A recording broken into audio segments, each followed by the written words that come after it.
শনিবার আসানসোল জেলা হাসপাতালের চত্বরে উদ্বোধন হলো 5 টাকার বিনিময়ে এক বেলা পেট ভরে খাবারে রাজ্য সরকারি প্রকল্প মা ক্যান্টিন। এদিন প্রকল্পটির উদ্বোধন করেন রাজ্যের মন্ত্রী মলয় ঘটক। এই অনুষ্ঠানে উপস্থিত ছিলেন জেলা হাসপাতালের সুপার ডক্টর নিখিল চন্দ্র দাস, মেয়র পরিষদ গুরুদাস চট্টোপাধ্যায় এবং 85 নম্বরের কাউন্সিলর কল্যাণী রায় সহ আরো অনেকে। মন্ত্রী মলয় ঘটক উদ্বোধনী অনুষ্ঠানে এসে সমস্ত অতিথিদের সাথে সাথে এই ক্যান্টিনে প্রথম দিনে খেতে আসা সাধারণ মানুষের সাথে বসে শালীন মধ্যাহ্নভোজ। এদিনের মেনুতে ছিল ভাত, ডাল, 5 মেশালি তরকারি, সিদ্ধ ডিম। অনুষ্ঠান চলাকালীন মন্ত্রী মলয় ঘটক নিজের হাতে ক্যান্টিনে খেতে আসা সাধারণ মানুষকে খাবারও পরিবেশন করলেন।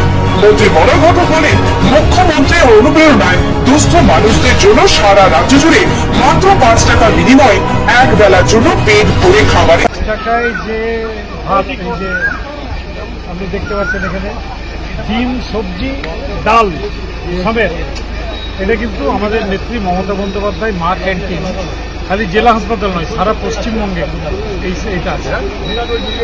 আমাদের রাজ্যে বিনা পয়সায় রেশন দেওয়া হয়, তার সত্ত্বেও আমাদের নেত্রী, আমাদের মাননীয় মুখ্যমন্ত্রী কিন্তু একবেলা খাবারটাও তিনি এনশিওর করে দিয়েছেন আমাদের যারা আর্থিক দিক থেকে পিছিয়ে পড়া পরিবার তাদের জন্য।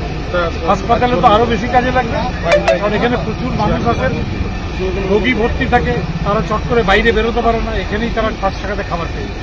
কতজনের পরিষেবা পায়? আজকে প্রথম দিনে 300 হয়েছে। আস্তে আস্তে শুধু এই এলাকারই নয়, পার্শ্ববর্তী জেলা এমনকি ভিন রাজ্যের বহু মানুষ অসুস্থ অবস্থায় আসে পরিবারের লোককে হাসপাতালে সুস্থ চিকিৎসা দেওয়ার জন্য ভর্তি করার, কিন্তু তারপর নিজেরা পেটের ক্ষুধা মেটাতে পারেন না। কিন্তু এবার থেকে মুখ্যমন্ত্রীর স্বপ্নের প্রকল্প মা ক্যান্টিনের মাধ্যমে এক বেলা ক্ষুধা নিবারণ করবে তারা। হাসপাতাল সুপার নিখিল চন্দ্র দাস কি বলেন, নিয়ে আসবেন, তারপরে যা শোনা গেল যারা যেমন যেমন ডিমান্ড বাড়বে তেমন তখন ওনারা বাড়াবে না। পেশেন্ট পার্টি যারা আছেন অনেক সময় হঠাৎ করে অসুস্থ হয়ে গেল পরিবারের লোক, তাদের নিয়ে আসেন এবং খাবার দাবার তাদের অসুবিধা হচ্ছে। হাসপাতাল থেকে রোগীদের খাবার সাপ্লাই দেওয়া হয়, 4 বেলা খাবার ওনাদের দেওয়া হয় হাসপাতাল থেকে।